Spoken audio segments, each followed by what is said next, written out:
With respect to, I'll just let me say something about the Congresswoman's remarks before I get into what I was really going to say. You should know that somewhere around 1979, which was the time of the Iranian Revolution, the U.S. government, under the Carter administration, was very close to signing an agreement for cooperation with Iran. And the only thing that stopped it from happening was that some information had come into to our intelligence agencies, which said that the Iranians were actually working on designs of nuclear weapons. So they thought better about sending up an agreement under those conditions. The point of this is, well, we thought Iran was a good country from a non-proliferation point of view at that point, and we were willing to sign a nuclear agreement with them.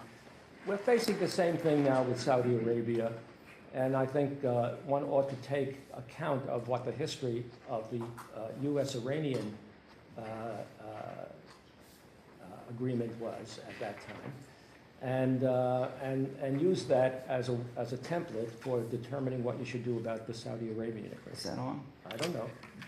Try that. Can you hear me now? Oh, yes. I can hear me now.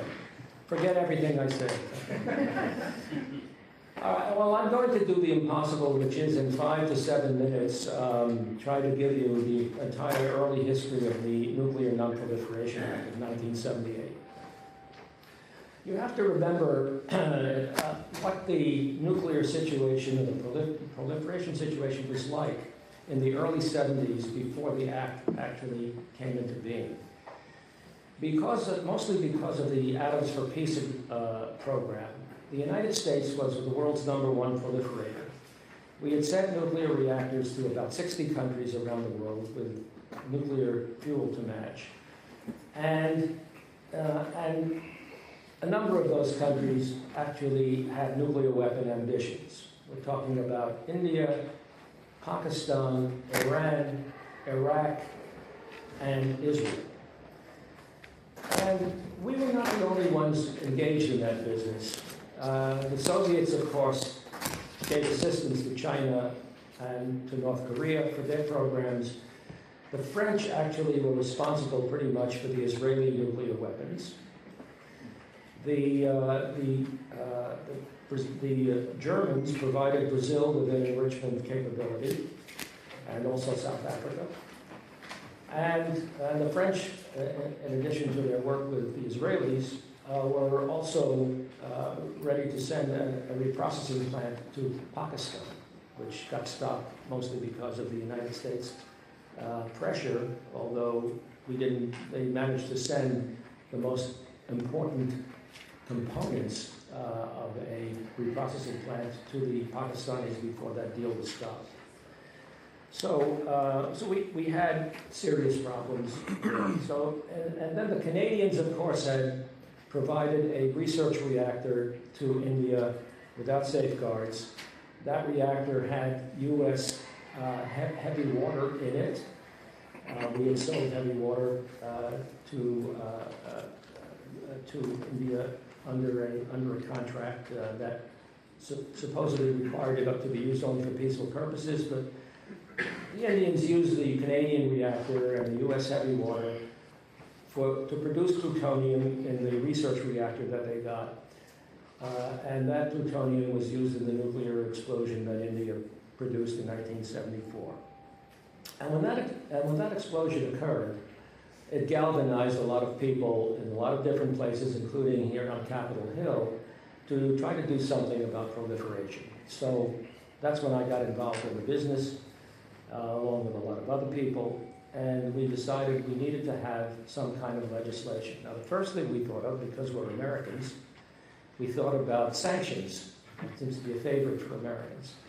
So we passed the Symington Amendment that required cutoffs of U.S. Economic and military assistance if a country either imported or exported an enrichment plant without safeguards. Then we passed the Glenn Amendment, which I had something to do with, which did pretty much the same sort of thing as the Symington Amendment, except for reprocessing, except in that case, it didn't matter whether you sent the plant with or without safeguards, you would be cut off from U.S. economic and military assistance. The problem, of course, was that the assistance was always done at that point, under the Foreign Assistance Act of 1961, and not every country, therefore, would have been subject to that, would have been affected by those cutoffs. And so the legislation wasn't as effective as it could have been. And we knew we had to do a lot more than that. So we asked ourselves 3 questions. The first was, what criteria should we attach to new agreements for nuclear cooperation in order to prevent another India situation from taking place? The second question was, what incentives could we give to countries that had nuclear programs but required the importation of nuclear fuel so that they would be willing to give up the notion of building their own enrichment and reprocessing plants? And the third question was, for countries that didn't have nuclear programs but needed energy assistance, what should the U.S. policy be on energy assistance to such countries? And we basically tried to answer those 3 questions in the Nuclear Nonproliferation Act of 1978. On the first question, what should the criteria be, we wrote a number of criteria into the law as amendments to Section 123 of the Atomic Energy Act of 1954. And you can look at those up if you don't know them already. The 3 most prominent criteria were, first, a recipient country of U.S. trade in the nuclear area had to agree to full-scope safeguards. That is, they had to agree to international safeguards on all their nuclear materials wherever they were located in the country. The second outstanding criterion was the U.S. had to have consent rights over the recipient country doing any enrichment or reprocessing of U.S. materials or any materials that went through a U.S. reactor. And the third condition was, of course, that they would not get any kind of U.S. nuclear assistance if they were to explode a nuclear device. And although these seem kind of obvious at this point as to what should go into a nuclear agreement, it's important to recognize that that didn't seem that way to a lot of people at the time. There was a lot of opposition to the notion of having full-scope safeguards. The Europeans in particular were opposed to it. We had an agreement with the Euratom countries, European Atomic Energy Organization, and they were able to enrich or reprocess if they wanted to without getting U.S. consent, and they weren't about to give us the consent. And they were willing to endure a possible cutoff of U.S. nuclear assistance in order to make their point.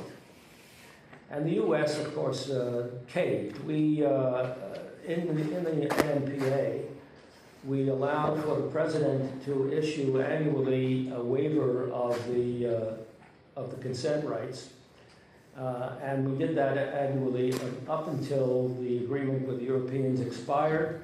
And then when a new agreement was written during the Reagan administration, the U.S. position was, okay, we'll give you programmatic consent on enrichment and reprocessing built into the agreement for cooperation, so you don't have to actually ask for consent. And we did the same thing with other countries at that point. We did it for Norway, for Sweden, and for Japan. So the question of consent rights, had become moot as a result of that. I have to say, it would have been, those of us who were working on the bill, on the law, on the Nonproliferation Act, would have liked to have simply banned any enrichment or reprocessing of materials coming from the United States under an agreement for cooperation. But the administration was opposed to that, the nuclear industry was opposed to it, and our nuclear allies were opposed to it, and it became sort of a goal that was too far away for us to be able to get it done in the laws, so we didn't get it done. And I have to say that I I think it's a good idea to pass this House of Representatives H.R. 5357 in order to put those conditions into the Atomic Energy Act.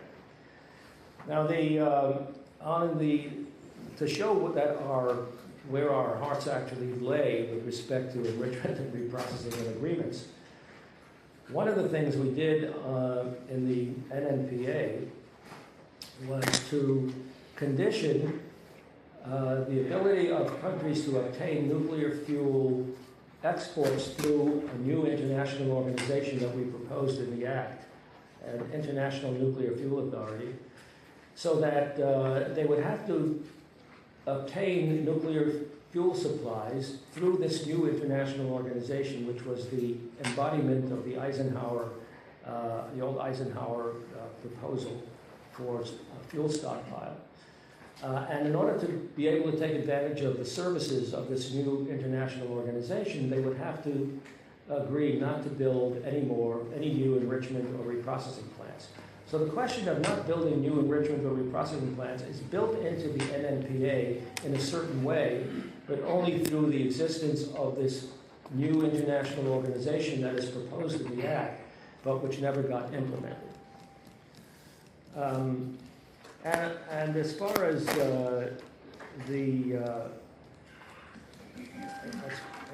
as far as the third question, so that was the second question, was what incentives should we provide to importers of nuclear fuel in order for them not to build their own plants or to build new plants?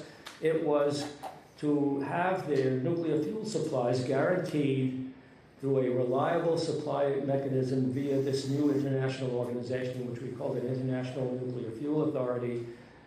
But in order to get these guarantees, they would have to agree not to build new enrichment or reprocessing plants. The third question that I posed was the question of what we should do with countries that don't have nuclear programs established, like developing countries, and what should our energy policy be toward those countries. And in the NNPA, we said, via Title V of the Act, that the United States should engage in an energy assistance program with developing countries, but only to the extent of assisting them in the areas of renewables and conservation, and not in the areas of either fossil fuel development or nuclear development. Our position was that the first principle of a non-proliferation law ought to be, don't put nuclear technology in a place where it already does not exist. And that's what we tried to do in the NNPA. So the bottom line is that we, those of us who wrote the law, were very aware of how important it was to stop the building of new enrichment and reprocessing plants, and unfortunately we couldn't put it in the law, but those who are trying to do it now are doing the right thing, and I'll